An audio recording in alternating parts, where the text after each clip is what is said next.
ဘယ်နှခါပဲဆက်စားဘယ်တော့မှမယူသွားတဲ့မော်လမြိုင်မုတ်ဟင်ကားကိုဒီနေ့လှုပ်စားဖြစ်ပါတယ်။ရွှေတို့မော်လမြိုင်ဘက်မှာတော့မုတ်ဟင်ကားကိုမုတ်တီလို့လည်းအများအပြားခေါ်ကြပါတယ်။ရန်ကုန်ရောက်လို့မုတ်ဟင်ကားကိုမုတ်တီလို့မှာမိတဲ့အတွက်ရခိုင်မုတ်တီကိုတောက်လာခဲ့ရတဲ့အချိန်ကြီးပေါင်းလည်းမနှဲပါဘူး။စားဘူးသမျှမုတ်ဟင်ကားတွေထဲမှာမော်လမြိုင်မုတ်ဟင်ကားကိုအကြိုက်ဆုံးပါပဲ။မော်လမြိုင်မုတ်ဟင်ကားကတော့ငါးများနဲ့ကျက်သွန်ဥများနဲ့အရန်ချိုပြီးတော့အရန်အရသာရှိပါတယ်။အရင်ဦးဆုံးဟင်းကားအတွက်ငါးကိုစပလင်ရဲ့ချင်းရဲ့ထည့်ပြီးတော့ပြုတ်ထားပေးလိုက်ပါတယ်။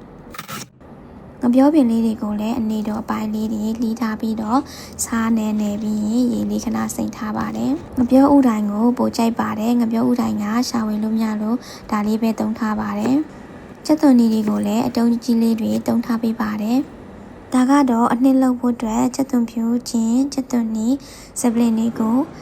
ကြိတ်ထားပေးလိုက်ပါတယ်။ရုပ်စုံနဲ့ထောင်းလေးရပါတယ်။ပြုတ်ပြီးတဲ့ငါးလေးတွေကိုခုလိုမျိုးအသားလေးတွေနှင်ထားပေးလိုက်ပါတယ်။ချက်သွန်ဖြူစီချက်ကိုတော့မြန်ဆန်လွယ်ကူရအောင် ready made ပဲဝယ်လာပြီးတော့စီဘူးလေးပေးလိုက်ပါတယ်။ခဏကကြိတ်ထားတဲ့အနှစ်တွေကိုအရင်စီလက်သက်ပေးပါတယ်။စီသက်တဲ့ချိန်မှာတော့ငပိလေးပါနဲ့ငယ်ထည့်ပါတယ်။အနက်လေးမွေးလာပြီးဆိုရင်ငါးလေးတွေကိုပါထည့်ပြီးတော့စီသက်ပေးလိုက်ပါတယ်။ချက်ချောက်လေးဖြစ်လာတဲ့အထိစီသက်ပေးလိုက်ပါတယ်။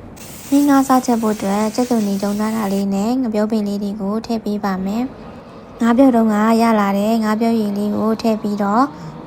ရေကိုပါတခါတည်းလိုတလောက်ထည့်လိုက်ပါတယ်။အနှဲငယ်လေးသမအောင်မွေပြီးရင်ဖုံးပိတ်ပြီးတော့ခဏတည်ထားပေးလိုက်ပါတယ်။ဆူလာတဲ့ချိန်မှာတော့အရသာအတွက်အချိုမုတ်စားစက်သားမုတ်နဲ့ငန်းပြရည်တွေကိုပါထည့်ပေးလိုက်ပါတယ်။ရွှေကတော့အရသာလေးနည်းနည်းဖြစ်သွားရအောင်ပဲအချက်မှုတ်ကိုရေလေးဖြော်ပြီးတော့ဟင်းအိုတယ်လောင်းထည့်ပေးလိုက်ပါတယ်။မထည့်ချင်လည်းရပါတယ်။သမအောင်မွေပြီးရင်ဖုံးပိတ်ပြီးတော့ပြန်တည်ထားပေးပါတယ်။အချိန်ခဏလောက်တည်ပြီးရင်တော့ငပြောဥလေးနဲ့ချက်သွန်ဥလေးတွေနူးလာပြီဆိုလို့ရှိရင်ဟင်းအိုလေးရပါပြီ။မုတ်ဖက်ကိုတော့လွယ်ကူမြန်ဆန်ရအောင် ready made ပဲဝယ်ပြီးတော့သုံးလိုက်ပါတယ်။ကဲခုဆိုရင်တော့ငါးများချက်သွန်ဥများနဲ့မော်လမြိုင်မုတ်ဟင်းကချစ်ချိုမမွေးလေးရပါပြီ။မုတ်ဟင်းကနဲ့တွဲစားဖို့အတွက် ready made ပဲကြော်လေးလည်းဝယ်ထားပါတယ်။ချက်သွန်ဖြူစီချက်က ready made ဆိုပေမဲ့အရန်ကိုမွေးပါတယ်။ကျွေးရတော့မုတ်ဟင်းကကိုခုလိုမျိုးအရွက်ဆက်စုံလေးနဲ့စားရတာအရန်ကြိုက်ပါတယ်။